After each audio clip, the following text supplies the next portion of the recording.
Nos últimos dias, vários vídeos têm circulado mostrando ataques xenófobos na África do Sul, onde sul-africanos negros confrontam outros africanos negros. Um dos casos mais comentados foi o de um cidadão ganês que vivia em uma comunidade sul-africana e acabou sendo pressionado por moradores locais com perguntas duras e um discurso nada amigável. Estamos consertando este continente. Essa história de migrar de um país para outro não funciona mais. Nós, como povo africano, não queremos isso. Estamos cansados de ver africanos pelo mundo, recusando-se a consertar seus próprios países. Deixamos claro, não queremos vocês aqui. A mensagem passada por alguns grupos é clara. Eles dizem estar cansados de ver africanos deixando seus países para buscar oportunidades em outros lugares, em vez de tentar melhorar suas próprias nações. Para essas pessoas, chegou a hora de dizer abertamente que não querem mais imigrantes africanos vivendo na África do Sul. Segundo eles, cada povo deveria consertar o próprio país. É um debate pesado, desconfortável, mas que muita gente acredita que precisa acontecer sem fugir do assunto. Outro vídeo que viralizou mostra grupos de sul-africanos negros reunindo comerciantes chineses, paquistaneses, indianos e bengaleses. A exigência era simples: demitir trabalhadores africanos estrangeiros, como zimbabuanos, malauianos e moçambicanos, e contratar sul-africanos negros no lugar. Uma mulher presente na reunião perguntou algo direto: então, se 2 lojas não obedecerem, todos nós seremos punidos? E a resposta foi basicamente sim. Isso levantou um questionamento enorme. Por que pressionar comerciantes estrangeiros especificamente para demitir outros africanos? Muita gente começou a perguntar se essas ações realmente têm a ver com imigração ilegal ou se existe algo mais profundo. Porque, segundo críticos, quando o dono da loja parece chinês, árabe ou indiano, raramente perguntam pelos documentos da empresa. Mas quando o empresário é africano negro, a fiscalização aparece imediatamente. E aí surge outra questão. O problema é legalidade ou aparência? Em outro vídeo, um homem africano mostra seus documentos para provar que está legalizado no país. Mesmo assim, continua sendo agredido. Isso fez muita gente perguntar: se até pessoas legais estão sendo atacadas, então a discussão não é mais apenas sobre imigração ilegal. Outro discurso forte que circulou dizia que muitos sul-africanos chamam outros africanos de estrangeiros, mesmo sem possuírem terras ou riqueza no próprio país. O homem argumenta que muitos vivem de aluguel, em hostels ou apartamentos que nem pertencem a eles, mas ainda assim dizem aos outros para voltarem para casa. Depois a discussão muda para outro ponto. Por que tantos sul-africanos brigam por empregos em pequenos comércios de paquistaneses ou bengaleses, em vez de criarem os próprios negócios? O argumento apresentado é que em vários países africanos existe uma cultura mais empreendedora. Ugandeses, somalis e etíopes, por exemplo, são frequentemente vistos como povos muito ligados ao comércio informal e pequenos negócios familiares. Em muitas casas existe alguma atividade gerando renda diária.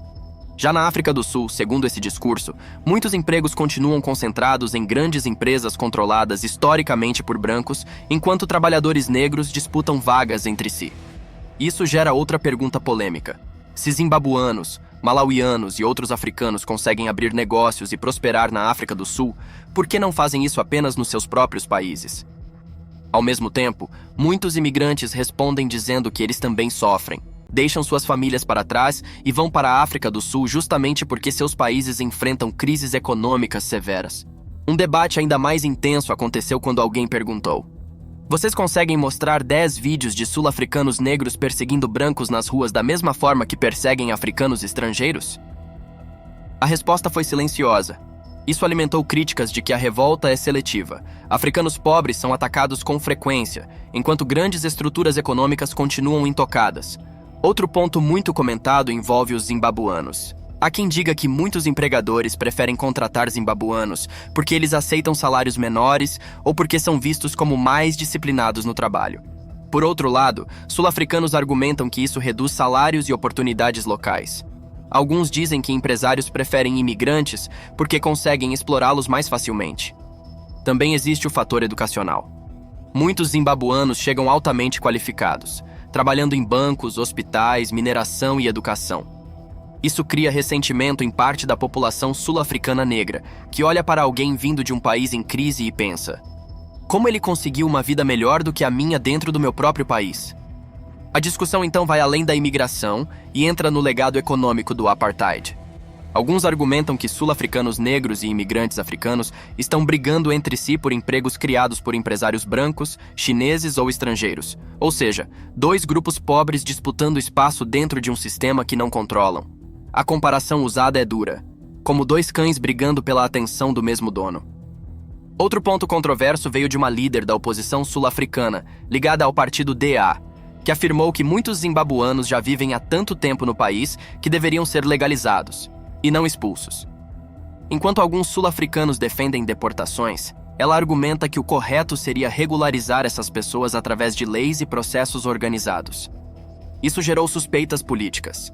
Há quem acredite que legalizar imigrantes pode alterar o equilíbrio eleitoral do país no futuro. Em resposta, outros ativistas acusam a sociedade sul-africana de aceitar historicamente a presença de colonizadores europeus, que chegaram sem permissão e tomaram terras, mas rejeitar africanos negros vindos de países vizinhos. Segundo esse argumento, descendentes de colonizadores receberam cidadania, terras e riqueza, enquanto imigrantes africanos continuam sendo tratados como ameaça. Mas o debate não termina aí. Também surgiu um vídeo lembrando que o próprio Zimbábue possui leis rígidas contra estrangeiros no comércio local. Em certos setores, estrangeiros só podem atuar se investirem milhões de dólares e criarem centenas de empregos.